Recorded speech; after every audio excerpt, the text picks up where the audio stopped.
1886 সালের আজকের দিনে শ্রীরামকৃষ্ণ পরমহংসদেব কল্পতরু হয়েছিলেন।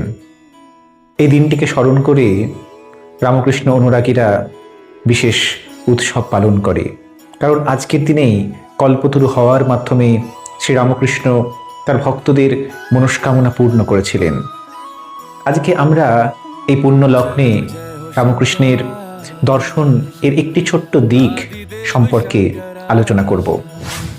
কথামৃতের এক জায়গায় রামকৃষ্ণ প্রাণকৃষ্ণ মুখোপাধ্যায়ের সঙ্গে কথোপকথন করছেন এবং সেই আলাপচারিতায় উঠে আসছে বেদান্ত দর্শন সম্পর্কে গভীর উপলব্ধির কথা। রামকৃষ্ণদেব অনেক গভীর তত্ত্বকে খুব সহজ সুন্দরভাবে আমাদের সামনে তুলে ধরেন। তিনি যেন এক কবি। কবিরা যেমন কবিতা লেখার সময়ে নানান রূপক উপমার ব্যবহার করেন এবং আমাদের সামনে জীবনের একটা অসামান্য চিত্র তুলে ধরেন, রামকৃষ্ণের কথামৃত আমার কাছে যেন এক জীবনের আধ্যাত্মিক দর্শনের গভীর কবিতা। আমরা জেনে নিই প্রাণকৃষ্ণ মুখোপাধ্যায়কে রামকৃষ্ণ কি বলছেন। প্রাণকৃষ্ণ মুখোপাধ্যায় শ্রীরামকৃষ্ণের এক অনুরাগী ভক্ত ছিলেন। তার বাড়ি ছিল জনাইয়ে এবং তিনি ঠাকুরের কাছে আসতেন নানান তত্ত্ব কথা আলোচনা করতে।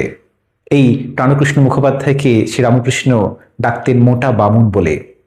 তো আমরা আজকে প্রাণকৃষ্ণ মুখোপাধ্যায়ের সঙ্গে শ্রীরামকৃষ্ণের আলাপচারিতার একটি ছোট্ট দিক, যেখানে গভীর আধ্যাত্মিক দর্শনের কথা উঠে আসছে, সেই সম্পর্কে আলোচনা করব।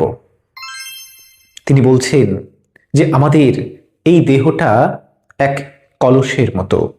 এই দেহ কলসের মধ্যে রয়েছে মন, বুদ্ধি এবং অহংকারের জল, আর ব্রহ্ম সেখানে সূর্যের স্বরূপ। অহংকারের সমুদ্রে যখন ব্রহ্ম সূর্যের ছায়া পড়ে, আমরা সেই ব্রহ্মের প্রতিবিম্ব দেখতে পাই এবং তাকে জানার চেষ্টা করি। এখন কিভাবে তাকে জানা সম্ভব? রামকৃষ্ণ বলছেন কি অসামান্যভাবে তিনি ব্যাখ্যা করছেন যে এই সচ্চিদানন্দের যে সমুদ্র, সেখানে অহংকারের লাঠি পড়ে রয়েছে, আর সেই অহংকারের লাঠি জলকে দুভাগে ভাগ করে রেখেছে। এক ভাগ পরব্রহ্মের এবং এক ভাগ আমাদের যে আত্মা, জীবাত্মা, সেই জীবাত্মার। রামকৃষ্ণ বলছেন যদি ওই অহংকারের লাঠিটাকে তুলে ফেলা যায়, তাহলে জল আর দ্বিখণ্ডিত থাকে না। তখন পরব্রহ্ম এবং আমাদের জীবাত্মা একাকার হয়ে যায়।